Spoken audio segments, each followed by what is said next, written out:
안녕하세요. 대기업 시청자 그리고 DSR 제강 주주 여러분들. 저는 DSR 제강 관련해서 여러분들이 투자하시면서 알아야 되는 중요한 이슈와 주가 영향을 미칠 만한 요소들 하나하나 전달해 드리는 멘토 이진욱입니다. 자, DSL 제강은 최근에 이 포항 영일만 관련 테마주로 엮여 있습니다. 시추용 와이어 로프를 생산한다는 소식이 시장이 좀 불거지면서 관련주로 엮여 있는 상황이다. 그렇기 때문에 현재 우리는 이와 관련된 내용을 계속해서 추적할 필요가 있다라고 알고 계시면 될 것 같습니다. 자, 오늘은 어떤 주제로 얘기해 볼 거냐? 이 현재 한국석유공사가 19일 날 갑작스러운 기자회견이 열리게 됐었죠. 이와 관련된 Q&A를 통해서 어떤 내용들이 있었는가 함께 보도록 하겠습니다. 그리고 이제 결국에는 엑슨모빌이 이와 관련돼서 검증을 하게 되면서 이 시추가 굉장히 확률이 높아졌다라고 좀 보고 있거든요. 이와 관련된 내용들 함께 보도록 하겠습니다. 바로 들어가 볼게요.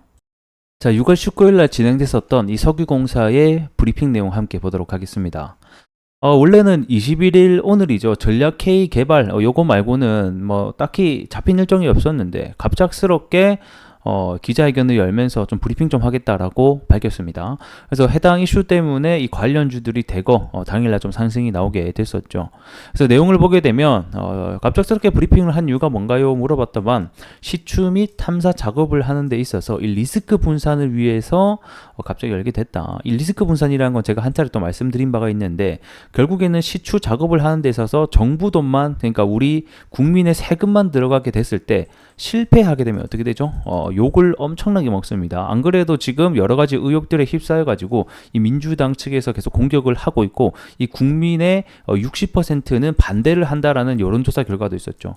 그렇다 보니까 이런 리스크 분산을 위해서 이 나중에 욕 안 먹으려면 해외 투자가 결국에는 필요하다라는 거예요. 그래서 해외 투자 자금 유치를 위해서 여러 관심을 좀 가져달라는 목적 하에서 이번 브리핑을 열게 되었다라고 밝게 됐었고, 자, 그리고 이제 두 번째 것은 이제 신빙성, 신뢰성에 대한 질문이 많아가지고 글로벌 석유기업 평가가 검증이 되었다라고 밝혔습니다.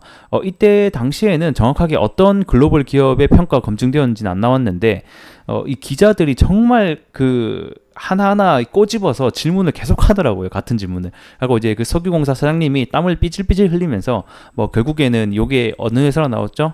엑슨모빌로 나오게 됐습니다. 자, 그래서 5월 초 당시에 이제 글로벌 메이저 석유 회사 한 곳과 이 평가 결과와 방법론에 대해서 이 추가 검증을 실시했다라고 합니다. 이 회사가 누구다? 엑슨모빌이다라고 보시면 될 것 같고, 그래서 엑슨모빌이 평가를 해보니까 이 가스전 유망성에 대해서 높이 평가를 했다라고 밝혔고, 그 이제 엑슨모빌 같은 경우는 일단 내부 검토를 걸치고 있는 상황인데, 이 관련해서 이 사업 참여에 대한 관심을 또 밝히기도 했다라고 밝혔습니다. 자, 어쨌든 간에 여러 가지 의혹들이 있다 보니까 결국에는 윤 대통령이 발표하고 나서 이후에 이 엑슨모빌 측을 통해서 결국에는 추가 검증을 했다라고 보여지는 거고, 이 엑슨모빌 같은 경우에는 이 세계 최대 석유 기업 중 하나입니다. 지금 현재 여러 가지 논란이 있었던 이 액트지오 아브레우 대표가 부사장 임원까지 있었던 기업이기도 하고, 최근 실적을 보게 되면 이 중남미 가이아나 최대 심해유전 가스전 프로젝트를 주도해서 성공시킨 경험이 있는 좀 메이저 기업 중에 하나라고 보시면 될 것 같아요. 그래서 어쨌든 간에 이 엑슨모빌도 이번 가능성에 대해서 인정을 하게 되면서 2000조 원 안팎에 이를 수 있다는 이 가스전, 이 대왕고래 프로젝트의 가능성을 인정했다라는 얘기가 어느 정도 될 것 같아요. 그래서 지금 현재 엑스모빌 같은 경우에는 이 데이터를 보게 되면서 이 투자를 할 것인가 말 것인가를 대해서 고민을 하고 있다라고 좀 전해지긴 합니다. 그리고 이제 엑스모빌뿐만 아니라 추가적으로 4곳 정도, 그러니까 엑스모빌 한 곳, 그리고 나머지 추가 뭐 국영지원 말레이시아에 뭐 페트로나스라는 업체가 있어요. 그래서 뭐 이런 메이저 업체들도 현재 그 윤 대통령이 공식 발표를 하고 나서부터 이 투자 여부를 검토하기 시작했다라고 합니다. 그래서 현재 이 브리핑에 따르면 한 메이저 석유 5곳 정도가 현재 지금 관심을 보이고 있다라고 보시면 될 것 같고, 그래서 이제 이렇게 관심을 보이다 보니까 이제 석유공사 측에서는 이런 순차적인 사업 설명회를 열어서 참여 기업을 늘릴 계획이다라고 밝혔습니다. 자, 그럼 다시 돌아와서 보게 되면 5월달에 엑슨모빌이 좀 관심을 표명을 했고 추가 검증을 했었고, 이 6월달 이후에는 이 글로벌 메이저 석유 회사들도 현재 관심을 두고 있는 상황이다라고 밝혔습니다. 그래서 이 한 개의 회사 뭐 명확하게 나오진 않았지만 엑슨모빌이 아닐까 싶은데, 일단은 뭐 데이터 룸까지 공개를 하게 되면서 아직까지 실무까지는 연결이 안 됐다. 그래서 추가적인 이 사업 설명회 로드쇼를 통해서 이 기업들을 유치할 예정이다라고 밝혔습니다. 자, 그러면 우리가 여기서 일정이 하나 더 나오는 거겠죠. 차후에 결국에는 제가 뭐라고 했죠? 이 일정이 굉장히 중요하다. 근데 여러 가지 일정들이 있지만 최근에 이 뭐죠? 이 대표 아브레우 대표가 이 한국을 방문했던 일정을 통해서 주가가 올라갔었고, 그리고 이번에 또 기자회견을 통해서 주가가 올라갔었고, 그러면 또 차후에 이 로드쇼, 그러니까 해외 투자 유치를 위한 이 사업 설명회 개최가 또 열린다라는 소식이 만약에 일정이 잡히게 된다 이러면 다시 한 번 더 이 재료와 일정이 이제부터 또 잡히는 거거든요. 요것도 우리가 또 기대해 볼 수 있는 포인트가 하나 될 것 같습니다.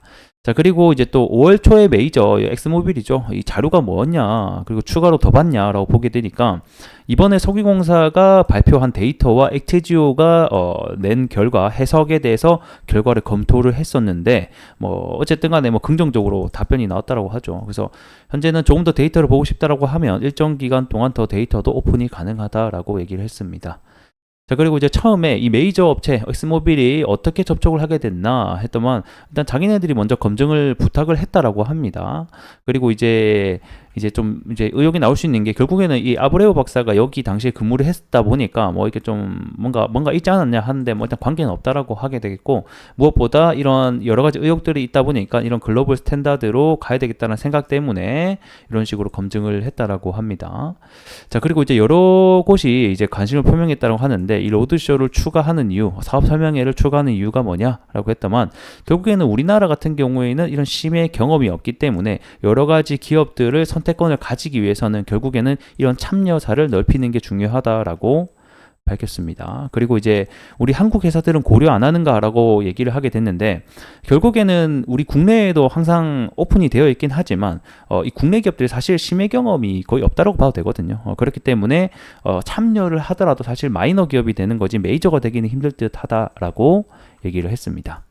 자, 그래서 이제 뭐 요거 말고도 Q&A가 굉장히 많았는데, 뭐 나머지는 뭐 아직 확정된 바 없다, 뭐 좀 더 기다려달라, 뭐 열심히 해보겠다, 뭐 이런 내용이어서 뭐 제가 따로 넣진 않았고, 저 해당 내용들이 좀 중요했다라고 보시면 될 것 같습니다. 그래서 이제 결국에는 이제 여기서 가장 좀 이슈가 됐던 것 중에 하나가, 결국에는 이 Q&A를 통해서 어떤 키워드가 나오냐가 중요하거든요. 근데 결국에는 이 기자들이 꼬치꼬치 캐물어서 나왔던 게 뭐였죠? 엑스모빌이었다. 그래서 이 엑스모빌 관련주들이 대거 좀 상한가도 가고 상승을 했던 하루가 됐었습니다. 당일날. 대표적으로는 이제 DK락이 당시 상승을 했었고, 그 다음에 한선 엔지니어링 이런 종목들도 좀 대거 좀 상승이 나왔었던 하루가 됐었고요. 자, 그리고 이제 시추 계획, 이제 남아있는 일정이 뭐냐, 요거를 좀 보도록 하겠습니다. 자, 일단 오늘이죠. 21일 날 전략회의 개발회의가 있습니다. 오늘. 그래서 시간으로 보면 14시죠. 오후 2시에 일단 열릴 것으로 현재 예정이 되어 있습니다. 그래서 해당 일정이 진짜 얼마 안 남았어요. 이제 몇 시간 뒤면 또 열릴 것 같은데, 제가 지금 영상을 찍고 있는 시간이 오전이거든요. 그래서 아마 이 영상이 올라가고 나서 또 관련된 이 브리핑이 있을 것으로 예상이 됩니다. 그래서 해당 내용 같은 경우는 제가 또 다음 주에 여러분들에게 빠르게 올려드릴 수 있도록 하겠고, 일단은 또 이 브리핑 날 뭐가 중요하냐면 어떤 키워드가 나오냐, 새로운 키워드가 나올 것이냐, 요거에 좀 중점을 맞춰서 우리는 함께 좀 봐야 되겠다라고 설명을 드리도록 하겠습니다. 결국에는 해당 관련 내용들이 뭐 예산 관련해서, 그 다음에 이 해외 투자를 어떤 식으로 유치할 거냐, 그리고 이런 조강권 관련돼서 이런 부분들이 나오지 않을까 싶네요. 자, 그리고 이제 일정을 다시 보도록 하겠습니다. 그래서 오늘 관련해서 금요일날 2시에 전략회의 발표가 있다라고 알고 계시면 좋을 것 같고, 아마 오늘 발표하고 나면 제가 봤을 땐 좀 이제 단기적인 재료 소멸로 하락할 확률도 배제할 수 없다, 이렇게 설명을 드릴 것 같고, 그 다음에 이제 7월 달에 시추 위치 선정이 제가 한 차례 있다라고 설명을 드렸었죠. 자, 그리고 나서 이제 시추 12월 말부터 40일간 시추 자금 뭐 이런 게 있는데, 요거 이제 굉장히 많이 남았거든요. 그래서 제가 봤을 때 요거는 일단은 우리가 크게 볼 필요는 없고, 이제 요 사이에서 또 관련 일정들이 충분히 나올 수 있다. 방금 제가 또 말씀드렸었던 이런 로드쇼 관련해서 해외 투자 유치를 위한 이런 사업 설명회가 또 개최된다라는 소식이 들려오면 또 주가가 한짝 상승할 수 있으니 이런 곳을 우리가 좀 기대해보자라고 설명드리도록 하겠습니다. 자, 오늘 영상은 좀 여기서 마무리를 해보도록 하겠고, 제가 다음 주에 빠르게 또 관련된 내용들이 나오게 되면 여러분들에게 더 내용들, 알찬 내용들 준비해서 전달해 드릴 수 있도록 하겠습니다. 고맙습니다.